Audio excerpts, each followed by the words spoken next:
guys, welcome. This is a story on Brenda Andrews. Enjoy. So many of you enjoyed the Texas Women on Death Row series that I did, so today we're going to be going over Brenda Andrew, the only woman who is currently on death row in Oklahoma. Brenda met her husband Rob in 1982 through Rob's younger brother when Brenda was a senior in high school and Rob was a freshman in college. They got married on June 2nd, 1984, and they lived in Oklahoma City until Rob got a job offer at an advertising firm in Texas. In the beginning, Brenda stayed in Oklahoma working her bank job while Rob was getting situated in Texas, but shortly she did move to Texas, get a job at a bank over there, and make some new friends. Then in 1988, Rob was ready to move back to Oklahoma and even got a new job there, but this time Brenda wasn't ready to leave Texas. This started multiple arguments, but Rob did decide to move back to Oklahoma and he was there for a few months until Brenda eventually followed him over there and she got her job back at the bank that she was working at before. Together, the couple had 2 children. Their firstborn was Tricity, who was 11 at the time of the incident that we're going to be talking about today, and then their secondborn was Parker, who was 7 at the time of the incident. After the kids were born, Brenda decided to be a stay-at-home mom, but she did work as a Sunday school teacher at their church, and church was a big part of their lives. Other than Brenda being a Sunday school teacher, Rob was a deacon. However, throughout their relationship, there have been multiple times where it's been said that Brenda cheated on Rob, and based on Rob's journal entries, he knew. Today, we're only going to be talking about one of them, and that is James Pavitt. He was an insurance salesman and also worked as a Sunday school teacher at their church. Both the Andrew family and the Pavitt family got along, and they would have dinners together as well as do Bible studies together. James even sold Rob an $800,000 life insurance policy with Brenda as the beneficiary in March of 2001. Pretty quickly, rumors around the church started spreading that Brenda and James were in a relationship, and proving that true, in the summer of 2001, James got a divorce from his wife, and in October of that same year, Brenda filed for a divorce from Rob, too. On October 26, Rob noticed that the brakes in his car were acting up, but he was able to get it to the dealership, and when he did, he found out that the brakes in his car were cut.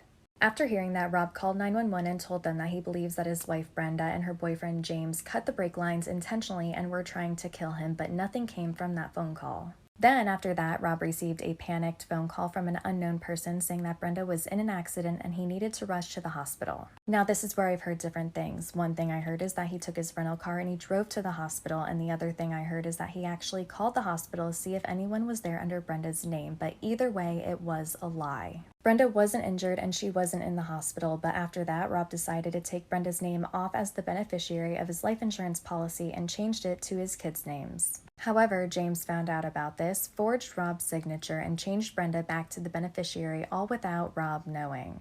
Now for the main event of this video. On November 20th, 2001, Rob left his apartment that he was staying in to go to the family home to pick up his children for Thanksgiving break. Rob got to the house around 6:15, and when he did, Brenda opened the garage and asked if he could try to fix the furnace. Rob agreed, and he bent down to go check it out. That's when James came up from behind him and shot him with a 16-gauge shotgun in the back. Still alive, though, he rolled over and grabbed a bag of empty cans to block his body, and that's when Brenda shot him, with the pellets hitting him in the chest and neck. And that last shot was the one that killed Rob. Brenda also received a superficial shot in the upper arm with a different firearm, but I couldn't find out if she shot herself or if it was James. Afterwards, Rob ran over to one of Brenda's neighbor's house with a spare key that she had because they were out of town, and Brenda called 911. Brenda told them that her and her husband were shot by 2 masked men, and when they got there, they found Rob deceased and they took Brenda to the hospital. During the investigation, investigators could tell that things weren't lining up with Brenda's story. For example, nothing was stolen from the scene, including Rob's wallet, and based on Brenda's clothes, they could tell that she was shot from about 2 inches away and not 15 to 20 feet like she originally said. Also, with the help of a handwriting analyst, they looked at years' worth of documents, and they found that that most recent change in the life insurance policy had a forged signature.